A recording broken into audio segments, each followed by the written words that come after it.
करवटें बदलते बदलते कब सुबह हो गई अरु को पता ही नहीं चला। उमा जी की आवाज आई, अरु बेटा जल्दी उठो और रेडी हो जाओ। उमा जी अंदर आई और उसे प्यार से सहलाते हुए बोली, देखो मैंने तुम्हारे लिए कितनी सुंदर साड़ी निकाली है, मैचिंग ज्वेलरी भी टेबल पर रख दी है।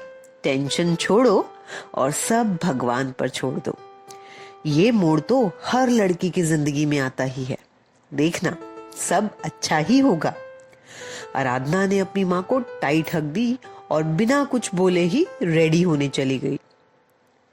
कभी बेड पर रखी साड़ी तो कभी एक साइड रखी अपनी जीन्स टी शर्ट को देख रही थी। चमकती हुई साड़ी जैसे जीन्स टी शर्ट को चिढ़ा रही हो, थोड़े ही दिनों में तुम्हारी छुट्टी। रेडी होने के बाद आराधना मिरर में खुद को देखकर बातें कर रही थी। इतना बड़ा चेंज आने वाला है मैडम तुम्हारी जिंदगी में, मुझे तो खुद ही पहचान में नहीं आ रही मिस अरु तुम। कभी अपने पैरों को तो कभी अपनी साड़ी को कंफ्यूजन में निहार कर बोली, कोई ना चलते हैं, देखा जाएगा जो होगा। जैसे ही आराधना रूम से बाहर आती है, उमा जी और मोहन जी की नजरें उस पर टिक जाती हैं और वो उसकी नजर उतारते हैं। कहते हैं, बेटा काला टीका लगाया कि नहीं, कहीं किसी की नजर ना लग जाए। माँ, आराधना शर्माकर चुपचाप जाकर गाड़ी में बैठ गई और सब होटल के हॉल में पहुंच गए जहां लड़के वाले आने वाले थे। मोहन जी ने चाय कॉफी से लेकर स्नैक्स वगैरह सबका बहुत ही अच्छा अरेंजमेंट किया था। सुबह 11 बजे जब लड़के वाले पहुंचे तब सब आकर हॉल में सोफों पर बैठ गए और लड़की वाले सबकी खातिरदारी में लगे थे। लड़के के बाबूजी ने नेवी ब्लू पैंट और व्हाइट शर्ट डाली थी, दादाजी ने सफेद कुर्ता पजामा और मूछें तनी हुई थी, दादी ने भी लाइट कलर की साड़ी डाली थी, माँ के सिर पर पल्लू ऑरेंज कलर की साड़ी, भाई ब्लू जीन्स और चेक शर्ट में, और पावन उसने charcoal grey blazer white shirt पहनी थी और ग्रे पैंट पहनी थी। उमा जी आराधना को हॉल में लाई। आराधना ने आंखें नीचे की हुई थी। माँ ने पहले ही समझा जो दिया था कि आज के लिए बेटा झांसी की रानी को घर पर ही छोड़ दो, पर ये क्या, आराधना की तो सच में ही हिम्मत नहीं हुई किसी को देखने की। पावन ने एक सेकंड के लिए नजरें उठाई और नजरें जैसे आराधना पर ही टिक गई। पिंक साड़ी, बालों में गजरा, बहुत natural light makeup, pink lipstick, गहरी काली आंखें, शोल्डर लेंथ ब्लैक हेयर्स, आंखों में शरारत। पर फोटो में तो मैडम झांसी की रानी लग रही थी। यहाँ तो एक डरी सहमी सी लड़की खड़ी है और ये सोचकर पावन के फेस पर हल्की सी स्माइल आ जाती है। उसकी नजरें तो जैसे हटने का नाम ही नहीं ले रही थी। तभी महेश जी की आवाज आई, लड़का लड़की को गार्डन में भेज देते हैं, कुछ मिनट बात कर लें आपस में, आजकल के बच्चे हैं, समझ ले एक दूसरे को। आराधना का तो ये सुनते ही गला सूख गया। गार्डन में, हॉल के साइड में छोटा सा गार्डन था। माली पाइप से पौधों को पानी दे रहा था। आराधना और पावन एक बेंच पर बैठे थे और आराधना को एहसास था कि साइड में बैठे पवन का डील्डो लंबा, चौड़ा और मस्कुलर है। उसे पावन के आफ्टर शेव और मरीन फ्रेग्रेंस परफ्यूम की खुशबू आ रही थी। वो बार बार पावन के जूतों को देख रही थी, चमचमाते ब्लैक लेदर शूज। चेहरा कैसा होगा, गुस्से वाला तो नहीं? देखूं क्या एक बार, चलो ट्राई करती हूं। उसने जैसे ही नजरें उठाने की कोशिश की, पावन ने उसके चेहरे की तरफ देखना शुरू कर दिया और इससे पहले कि वो चेहरा देख पाती, उसे झट से आंखें फिर नीचे कर ली। पावन ये देखकर हंसने लगा और खांस कर चुप्पी तोड़ी। सो आराधना जी, आपको कैसा लड़का चाहिए? I mean what kind of person are you looking for? उसने घास की तरफ देखा और घबरा कर बोली, जो मुझे समझे, someone who understand me and my dreams. अब उसकी बारी थी।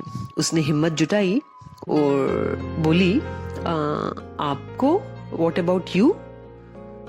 पावन 2 पल रुका और फिर शांत आवाज में बोला, जो मुझे और मेरी फैमिली को समझे। I need someone who can understand everything. आराधना ने फिर से नजरें उठाने की कोशिश की। तभी माली पाइप लेकर सामने से गुजरा और वो झट से फिर से नीचे देखने लग गई। हे भगवान, चेहरा फिर से नहीं देख पाई। पावन बस उसे देखता रहा। उसके लेवेंडर परफ्यूम की भीनी भीनी खुशबू पावन को जैसे दीवाना बना रही थी। पिंक साड़ी में लिपटी लड़की उसे बच्चों जैसी प्यारी डॉल लग रही थी। उसने सिर्फ एक फोटो ही तो देखी थी, ब्लू ड्रेस में, गंभीर सी आराधना, पर सामने वाली वो तो कुछ अलग ही है। पावन ने कहा, आप चाहें तो हम कुछ देर और बातें कर सकते हैं। आराधना ने चुपचाप अपनी गर्दन नामे हिला दी। पवन के होठों पर फिर से एक स्माइल आ गई। दोनों वापस हॉल में आ गए। दादाजी ने पूछा, हाँ भाई पावन, कैसी लगी लड़की? उसने एक नजर आराधना पर डाली, जो अभी भी नीचे ही देख रही थी, साड़ी का पल्लू उंगली में लपेटे, और सबके सामने साफ कहा, पसंद है मुझे। बधाई हो समधी जी, बधाई हो समधन जी, बधाई हो की आवाजें हॉल में गूंजने लगी। रिश्तेदारों के फोन के कैमरे क्लिक करने लगे, लड्डू के डब्बे खुल गए और यहाँ आराधना के गाल शर्म से लाल हो गए। उसने तो अभी तक पावन का चेहरा भी ढंग से नहीं देखा था और यहाँ बधाई हो शुरू हो चुका था। पर अभी तो बस शुरुआत थी, असली इम्तिहान तो अभी शुरू होने वाला था। पावन की माँ माया जी उठी और सिर से पांव तक आराधना को देखा, फिर बोली, बेटा जरा चप्पल उतार के पावन के साथ खड़ी तो हो। उमा जी चौंकी, जी? नहीं, देखे जरा, कहीं लड़की लड़के से लंबी तो नहीं? पावन 5'9" और आराधना 5'6".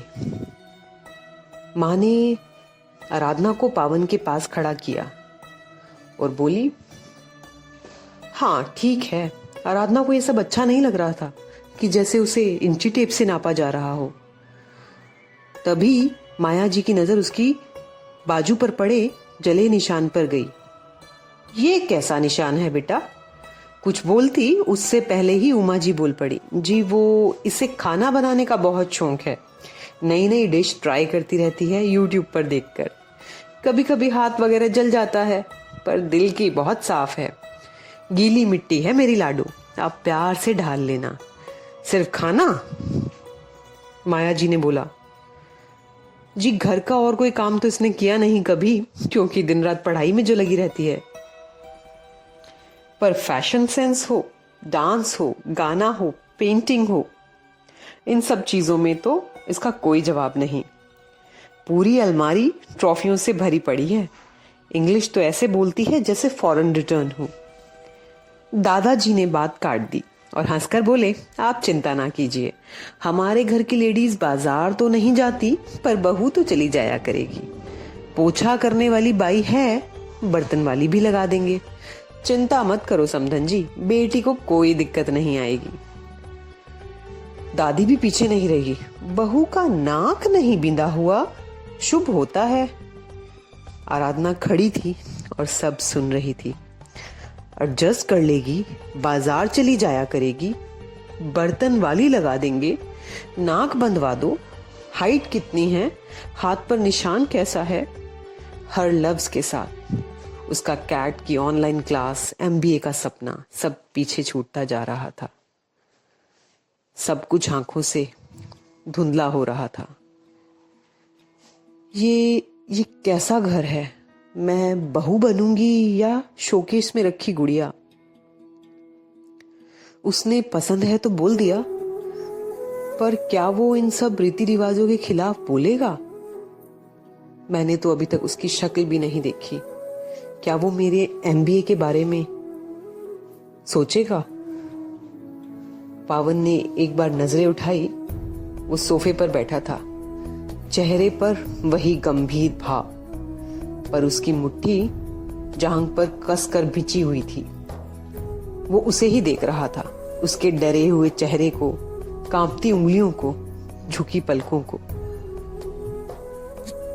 पंडित जी पंचांग देखकर बोले, तो शगुन का टाइम फाइनल कर दें? फाइनल कर दें। पंडित जी का एक सवाल और आराधना के अंदर भूचाल। उसका मन चीख रहा था, चिल्ला रहा था, पर शायद सिर्फ उसे ही सुन रहा था। मम्मी पापा की इज्जत मिट्टी में मिल जाएगी अगर मैंने ना कहा। कल को रिश्तेदार बोलेंगे, देखा, हम तो पहले ही कहते थे कि लड़की लड़कों के जैसा रहती है, मुंह फट है, खानदान की नाक कटवा देगी। क्या कोई मुझसे भी पूछेगा कि आराधना तुम्हारी हाँ है या ना? या मैं सिर्फ एक कुर्सी हूं जिसकी हाइट नाप ली गई, एक दीवार जिसका रंग तय हो रहा है। नाक बिनवा दो, शुभ होता है।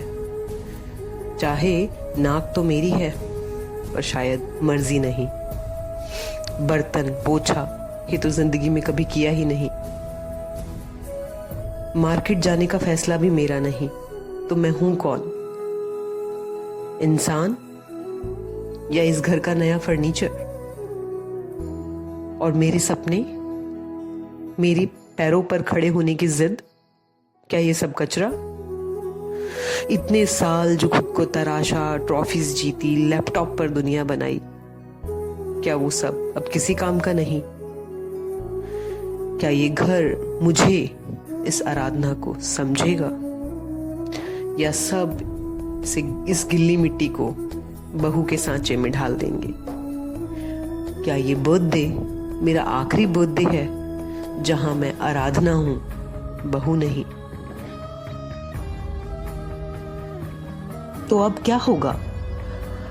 आराधना के मन की उधेड़ बुन आखिर किस ओर ले जाएगी? क्या पावन उसका साथ देगा? जानने के लिए बने रहिए इस चैनल के साथ और सब्सक्राइब करें for upcoming content. Thank you.